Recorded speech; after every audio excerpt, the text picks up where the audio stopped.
Welcome to Premium Cashflow Real Estate Investing Podcast with Sakar Cowley. During this program, you will hear guest experts sharing their experiences, best practices, and market insights. We discuss investing in multifamily apartment complexes and how a busy professional can passively invest hassle-free in various opportunities. Your host, Sakar Cowley, owns millions of dollars of assets and has done thousands of value-add projects over 20 years now. So listen in for insights. Here's your host, Sakar Cowley.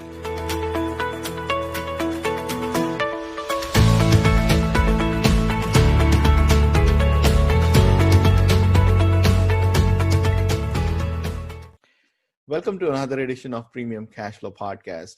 Today, I have the pleasure of hosting Devin Elder with DJE Texas Management. Thank you, Devin. I appreciate your time today. Oh, my pleasure. Thanks for having me on. Sure. Absolutely. Devin and his group today control over 2,000 units in San Antonio, Texas. And Devin has been an experienced investor for many years, doing single family, multifamily as well for many years now. And today we are going to learn more about, his advice and a lot of his experiences as viewers may relate. Devin is a knowledgeable guest who has shared his advice on many of the podcasts, and Devin runs his own podcast as well that viewers can listen to and take advantage. So thank you for your time today, Devin. Welcome to the show. Thank you for having me. Look forward to digging in. Awesome. Help us get started, Devin, as to, how was your background and how you kind of came into real estate in general? I think early on for me, it started out having an entrepreneurial older brother that really kind of planted the seed. And then I chose a different path. I went to college and ended up going in to work for one of the larger employers in San Antonio where I live. Mm-hmm. And for a few years was really pleased with that. I think I hit kind of a golden era at this one employer in town where it was really enjoyable. But it didn't take too many years for the shine to wear off.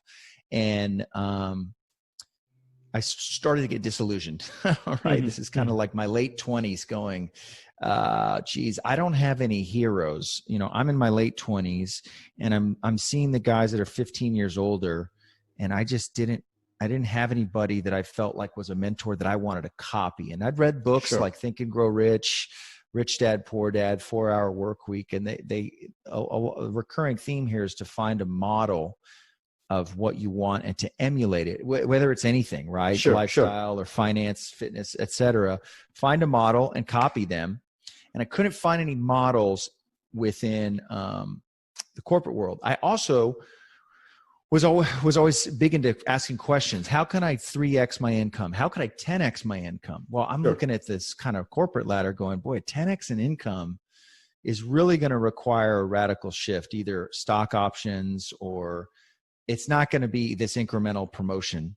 Absolutely. And so I just kind of ran into a dead end in the corporate world. It wasn't going to be the vehicle. And then in the back of my mind, I had this entrepreneurial brother my whole life that I'd seen go do all these things. I thought he was crazy half the time, but it was there as a point of reference. Sure. And then one day it was a real estate seminar that I went to, and it was, I was in my early 30s, and I said, this is it. This is how I'm going to build wealth, leave my corporate job.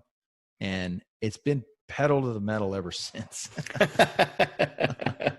Interesting. Thank you. And I can relate to that story as well, Devin, like in personally as well. Like, I would put out a spreadsheet and say that, okay, I'm earning X and your yearly increment is like 3 to 5%. And you're never going to get there. Forget 10X or 3X. You can't even make 2X sometimes, Right. And some of the seniors that we see, you kind of almost crunch that, I don't want to be him. The amount of stress and responsibility that they have is so much, and the income is just not there. So it's not appealing. And I can totally relate to that story. And also that, I was doing a lot more like simple cash flowing houses, and I could put down my spreadsheet and say that, okay, if I do 10 or 15 more houses, I can tangibly see my path to it, right? And that was also quite motivating for me. So now, Devin, back to your story. How did you kind of like get started into, let's say, was that like the flipping houses you did, or was that a buy and hold that you did initially before transitioning to multifamily?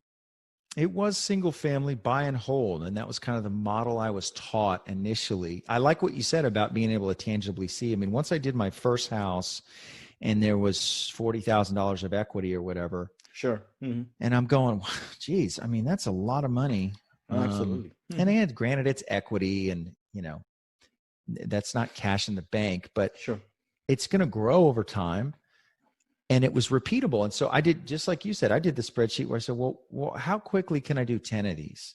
Absolutely. Right? How quickly can I build $500,000 in equity? Sure. And then, I mean, if that's on the table, how can I build $1 million net worth like in a couple years from nothing?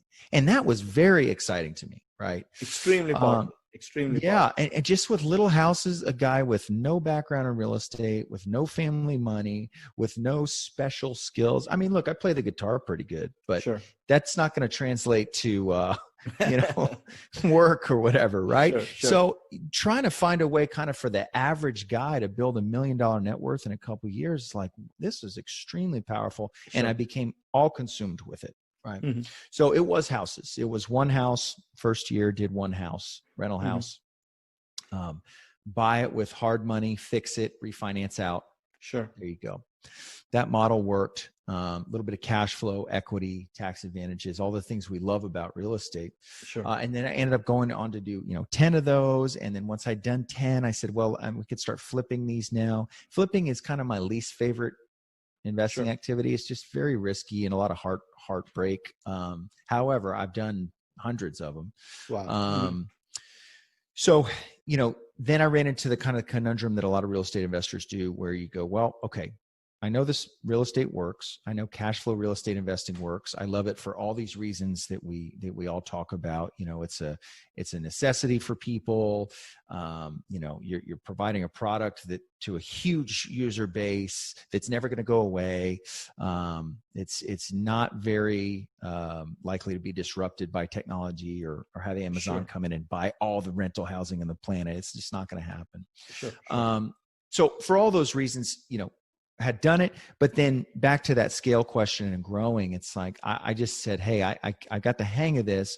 I've built some net worth.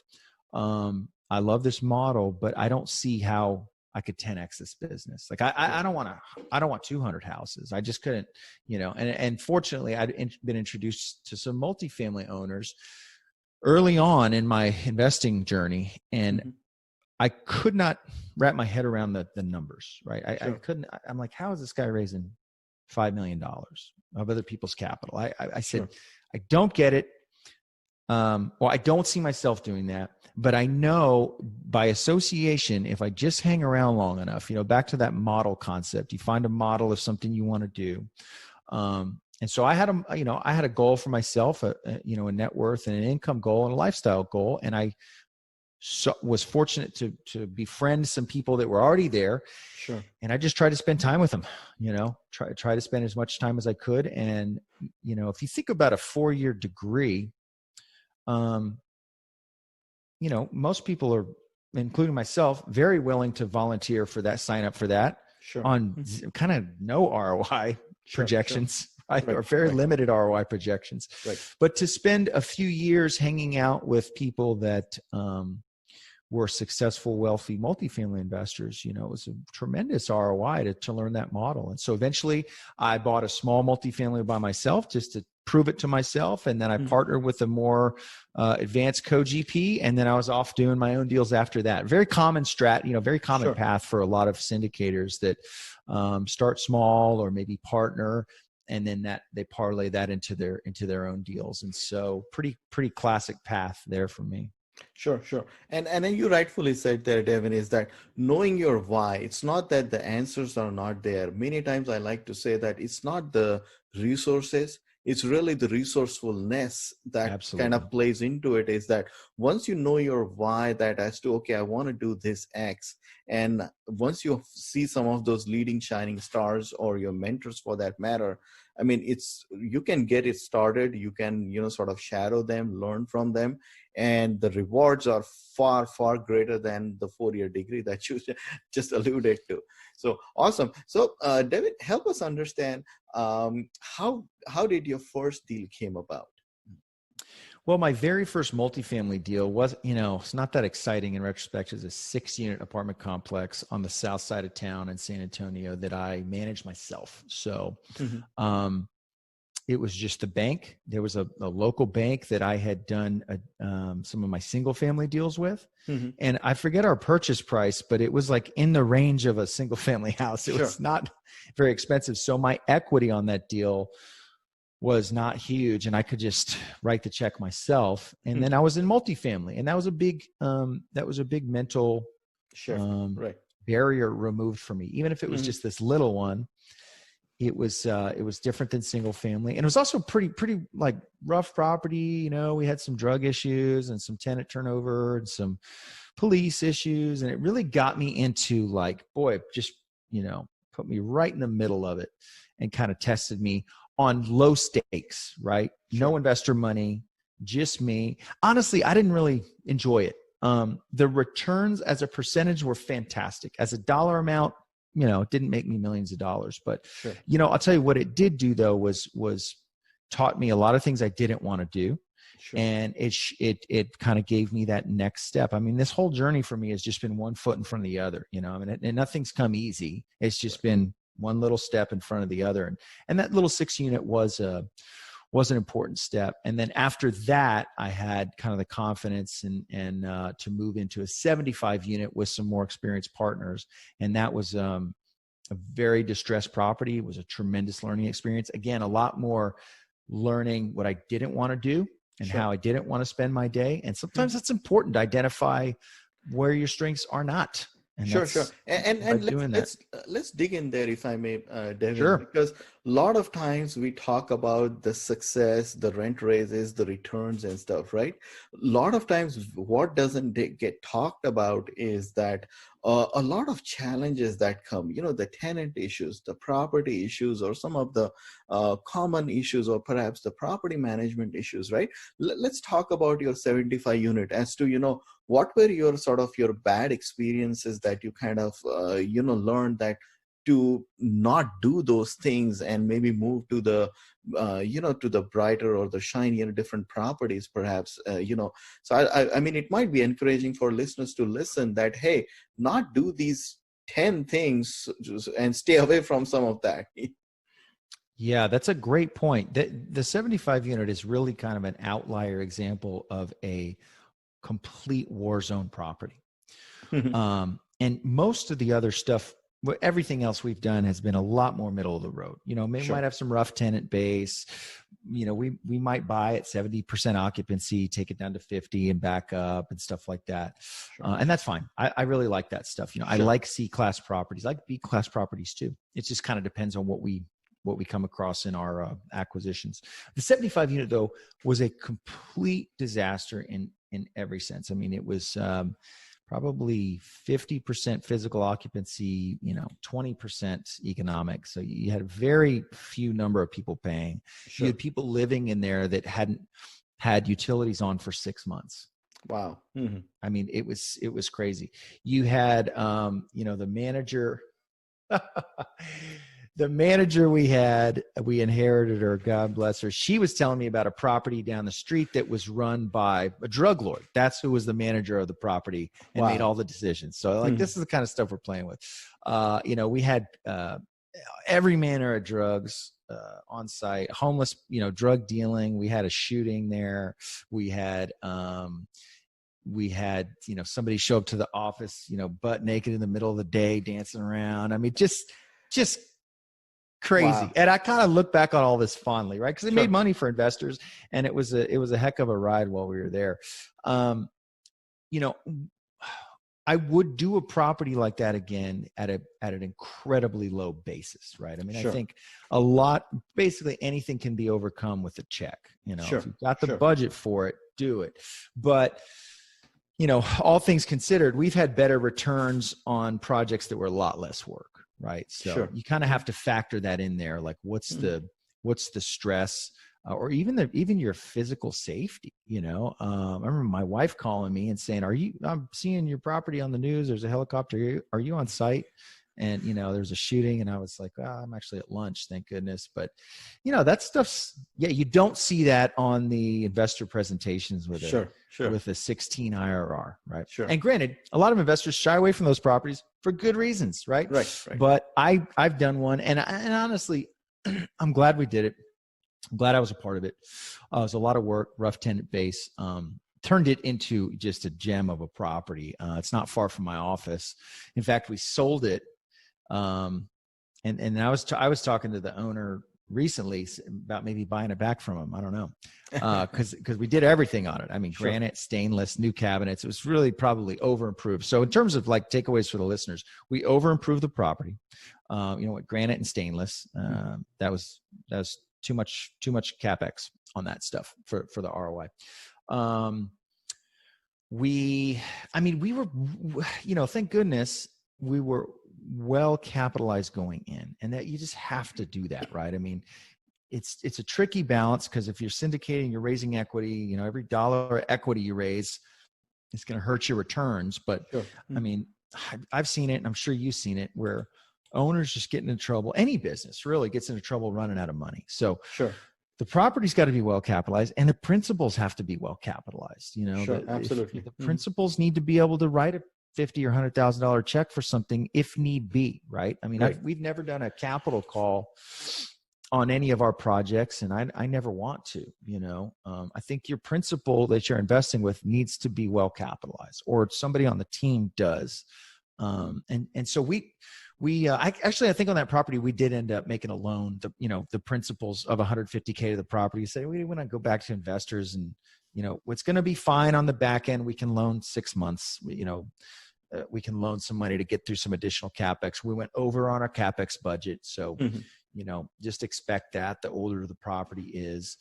And then, we had hired, and it's sometimes tough hiring, the crews to do the work. Somebody tried to, had forged a check and tried to steal some money. So there's just kind of some employee issues there. I think it's just about everything you can imagine in terms of, in terms of issues on the property. But, it's like those, it's so cliche, but those things really make you. Oh yeah, absolutely. I love those. And these are the, like, sort of the pretty and the rosy things always get talked about on the podcast, but these are some of the sort of the don't do's that don't get talked about. And I appreciate you sharing that. And Devin, it kind of ties into a related question now, is that how do you select sub-markets? Because as you rightfully shared, right, you can turn a property sometimes, but you cannot really effectively change a neighborhood unless you have like thousands of properties within very tight circle there, right? So I want to try to understand your philosophy around when you select a new property, or you're looking at some of the new properties to acquire now. How do you sort of vet the neighborhood in general? Sometimes, we can change the property, but not really sort of change the neighborhood, right? Unless you have like thousands of properties within the same neighborhood and, have a good scale there. So I want to, understand your philosophy around, like, how you vet the sort of the neighborhood in general. Like, let's say if you're presented with a new property right now, right? You just shared that you had so many problems, stemming from the property and all the surrounding bad actors around the neighborhood, right? So now when you look at new projects and new acquisitions, how do you vet the neighborhood of sorts? Well, we have kind of the luxury of operating in one market. And for a long time. And I grew up here. So you kind of have those three pillars or legs to the table. I just go see it. I mean, frankly, we're targeting probably 320 assets in our market that we would ever buy. And we have some level of familiarity with all of them, right? And if we don't know the asset, or we haven't seen it before, we don't know the owner. In a lot of cases, we know the owner, we know the property management company, we know the broker that sold it. But if we don't intimately know it, we certainly know that the neighborhood. We flipped a house over there or something. I mean, so that's part of kind of our I guess, unfair advantage that we're trying to continue to cultivate is just very deep knowledge on one market. So that aside, I like to go on the property at night and physically walk it, and I think that gives you a sense of things that I just don't think you're going to pull out of crime maps or other online data sources. So I like to physically go and see who's on the property at 10 o'clock at night. I see. And get a sense of it. And then beyond that, we're going to look at crime stats. The lender's going to look at crime stats in the area too. And it's it's definitely art and science, right? And this is, again, one of the reasons that we focused on one market, because I can just go see it. I can go shop the property. I joke that I take my wedding ring and my watch off and I park around the corner, and then I walk, put on a baseball cap and walk to the property and go shop it. And then it's always funny, 2 months later when you buy it and you walk in and the leasing agent's like, hey, I showed you the unit. You didn't sign the lease. You made my numbers look bad and now you're buying it. So I like that on-site component, right? Sure. And it is very tricky to see.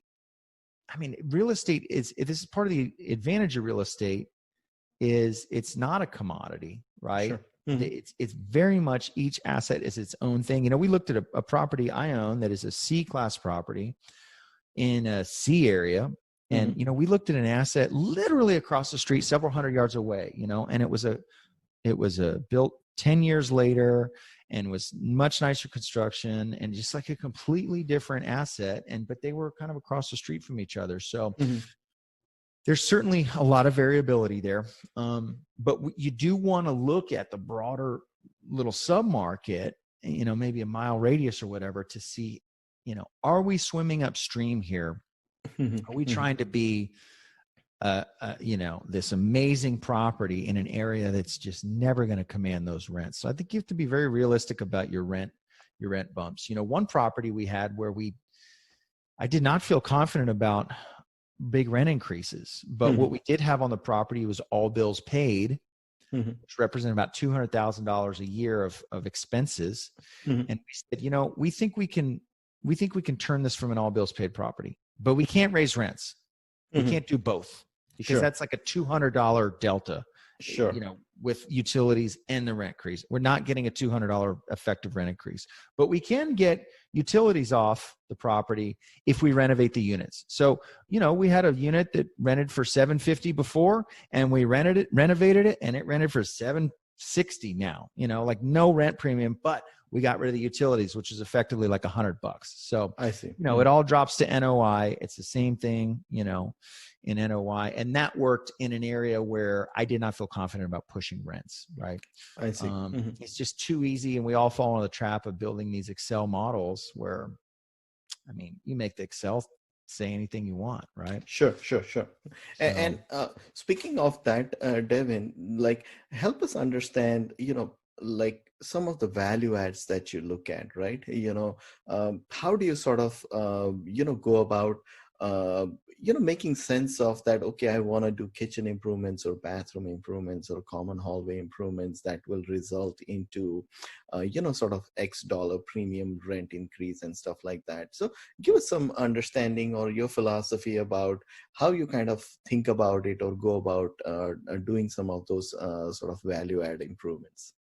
Yeah, absolutely. We have a fairly straightforward approach. I think one is, you just got two buckets, right? You got your exterior bucket and your interior bucket. Sure. Your exterior bucket is tough to derive an ROI from. You're going to do a monument sign and restripe the parking lot or do solar screens, and you're going to spend $100,000, and there's not a direct correlation to rents, but we know it's going to help us overall and beautify the community. And then the lenders might be he might be requiring some of that stuff, Sure. Buy a property, you got these lender required repairs in many cases, right? So we kind of put that all in the exterior bucket.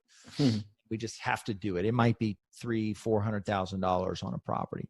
Then on the interior bucket, then we can be a little more granular. And the takeaway is, I'm looking for a 20% ROI on a component, right? If I'm spending, I'm actually looking for a lot better than 20%, but I'm looking for 20% as a minimum. Sure. So, that's going to determine, if we do a backsplash, Mhm. if we do a backsplash, can we achieve 30, 40% ROI on that specific component? If we do flooring and paint and appliances. And so we just kind of have a menu. Now, thankfully in we've done a lot of house flipping with, these Sure. gorgeous kitchens and over the top fixtures and everything. And multifamily is not that. I mean, if you've seen one interior renovation, you kind of seen them all, right? We're doing vinyl plank, two-tone paint, maybe brush nickel fixtures. We were talking before we started recording about a material supply company that we both know, and they have 15 SKUs. That's it. That's going to take care of you for 10,000 apartment units you could do with those 15 SKUs. So pretty simple approach there, but we're just going to run it in our model and say, hey, how many can we do a month? How much are we going to spend? And what's the ROI per unit? So, if we're going to spend $4,000 on a $100 rent premium, we'll get a $1,200 annualized. Sure. Divided by our 4,000 that we spent, and that's a 30% ROI. So we would say, hey, that's something that we want to go do. So that's how we treat that, and we just try to build a model of kind of, especially the first year is really important. Sure. We want to build a model. How many units can we get into and renovate, and what's our rent premium? And of course, the lender's going to want to see that too, right? We're going to need to check in with the lender and show them that stuff. But we're going to build our year one budget month by month. And then after year one, typically, or maybe 18 months in, then you've got some little bit of stabilization, and you're not spending as much capital improvements. But really, I was just running some numbers today with our VP operations on the management company for a property we're going to take over. We're reviewing the underwriting, and I remember saying a few times in the conversation, all we're trying to solve for here is net investor returns. If I can hit my preferred return, let's say 7% to investors, and we can hit an equity multiple over the hold period, that's the interest rate can do this, and the value adds can move around, and there's 50 variables we're going to play with.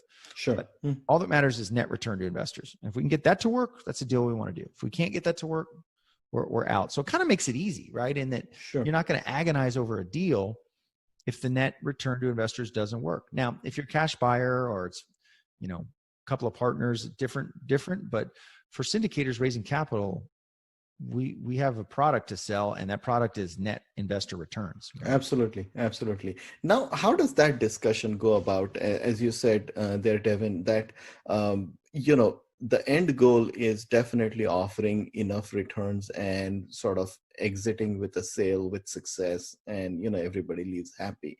But from your shoes, looking at a lot of deals and vetting all different parameters, I'm curious to know. I have never had guests talking about that type of very discussion that hey, the value adds or some of the other management challenges that perhaps may present itself. How does that discussion go? What are some of the things you are looking at from your vantage point? Yeah, we just want to make sure that the numbers, our OpEx numbers that we're putting into place, that our management company can meet or beat. Sure. We just want real numbers there, right? And then we want cash cushion, right? We want operating capital. Well, we want our CapEx. It's going to be $500,000 or $1 million. Sure. We want an operating capital in there, and then we want a reserve. As much as we could possibly get. If I could put $300K in a reserve, I would, right? It's just as far as you can push it and still feel like you can hit the investor returns. So that's going to give you some cushion on the operations, and then just know stuff's going to happen. Now, there is kind of a spectrum, right? On the cleaner properties, it's a different clientele, and that you just run into a lot less issues. But regardless, with any multifamily project, there's going to be issues. So you just budget for it, right? Sure. Absolutely. Thank you for sharing that. Now, Devin, as big as your company is, and you have done multiple projects now, right? How are you sort of getting the newer properties, meaning, the new deals coming to your door? Is that primarily through broker relations, or is that some off-market marketing that perhaps you may be doing with your group? really all of it is a broker bringing us a deal first, right? And just saying, hey, we've done a deal with you. You know, we've all bought and sold deals, and it's a circus putting it out there, right? Sure. And hey, maybe you put put it out to market, and you get a lot of interest, and you get the highest offer for sure. Sure. But also, you know, certainty of execution is the number one thing. It's certainty of execution number one, then price number two, then terms number three. Sure. You know, and as a seller, that's, you know, I don't really care what we get in contract for, right? Right. Fall out of contract and go back and forth, waste everybody's time, waste the staff's time. I mean, you know, show me certainty of execution and we can do it. So that's what we've really built our reputation on around, is certainty of execution. Because of that, you know, we're getting deals just, you know, that literally nobody else is looking at. Right. And so we found that, hey, let's just keep these relationships going. Cause there's in any market, well, in our market, there's only a handful of brokers trading. Absolutely. You know, and once we've done deals with them and we have a relationship, that's again, an unfair advantage, you know? So that's how we're doing it. We've considered doing, you know, direct to owner marketing. The challenge is, and we've never bought a large multifamily deal directly from owner. The challenge is, you know, we could spend a lot of time, energy, and money doing that, building a relationship. And that owner says, okay, I'm finally ready to sell, but, you know, I think I'm going to take it to this big brokerage and see if they could shop it. You know, maybe there's somebody in California that wants to overpay for this thing. And then you're like, well, okay. All your work is gone to vain. Yeah. So we just don't want to play that game. I mean, if there was 10 of me, you know, maybe, but there's just limited hours in the day, and it's just a lot easier to leverage broker relationships, especially on the buy side, because the seller is basically paying it. I mean, I guess you're paying, it's all baked into the number, but you know, that just lets us have I call it fish jumping in the boat. You know, instead of being out there fishing, they're just jumping in the boat. We decide if we want it or not. So, absolutely. And that's kind of how the game's played too, you know? And so not to say that we won't ever procure a deal off market direct from an owner, but the model we have with broker relationships seems to be what's yielded all our deals so far. And there's no reason to think we can't just keep that up. Sure. Now, Devin, as big as your company has become, right? You started, as you shared, that you had a 6-unit apartment building that you bought, like a real small. That got you started. Then you jumped into a 75-unit. Now, as I'm aware that your group is doing lots of bigger deals into 200, 300-unit properties and things like that. All this requires a lot more equity and a lot more, you know, passive investors and stuff. Share with our audience, Devin, as to how you sort of you know, grieve the passive investors and had more and more capital bring into your company, and so that you can go and do the bigger deals. Share with our listeners, like, what some of the steps you took over the years. Certainly. I think over the years is, you know, worth repeating there, because it's been a slow organic build. I wish there was an easy button there. Maybe there is. I'm not aware of it, but my path was, and this may be encouraging to somebody listening that's starting out. None of this came easy or came from a windfall. I mean, this is really kind of one investor relationship, $50,000 or $100,000 investment at a time. And I didn't have a you know, finance background or any, although I am I'm an Excel and finance geek and I like that stuff. But my point is, I didn't have a capital raising background. I did have a sales background, which is good. But my first capital raise was on a single family home where I had a private lender. And that was a big turning point early on in my career, where somebody would lend $150,000 with the first lien and no banks, just him and I. And it was a little cheaper for me. It was much easier to work with him than with a lender. It was a good return for him. So, wow, okay, this really works. So I ended up doing a bunch of those and ended up doing millions of dollars of those, just kind of one-off. And that really allowed me to get comfortable with the idea of raising capital, so that by the time I was getting into multi-million-dollar capital raises, I could say to myself, well, I've already raised millions of dollars. It's just been 100,000 at a time on different deals. And I've never lost anybody's money. We've always performed, because that was really, in this whole journey of mine, that's been the biggest concern, right? Is you're taking people's capital and you have to do what you say you're going to do. Absolutely. And so that's gotten easier for me over the years, and it's easier at having a track record, but it took years for me to build up that the kind of relationships. And then at some point, when you're delivering these returns, then people are bringing friends. And I've also had a newsletter now for several years that goes out once a month, where people can get on there that I meet at a conference or an event or something, or somebody will refer their friend to the newsletter, and they may be on there for 6 months, just kind of watching, oh, I see you guys have done a lot of stuff. Looks like maybe I'm interested in having a call to learn about it. And then they have a call. It's been a very organic process, though. We've looked at private equity groups that can write, $3 million check and things like that. But I keep hearing these horror stories about how you get to the closing table and they change it up on you. And right. So I just, in IT, we have this single point of failure, concept, Absolutely. right? And I feel like somebody writing a giant equity check is certainly a single point of failure. Sure. And so when you have a larger group of investors in a syndication, if one $50,000 investor says, oh, something came up, I can't invest, it's really almost like a non-issue. And I like that model as much. There's pros and cons to kind of any equity approach, but short answer to your question is just been one kind of investor at a time, over years. Sure. Awesome. Thank you. And share with our listeners, Devin, regarding your podcast. Which guests come on.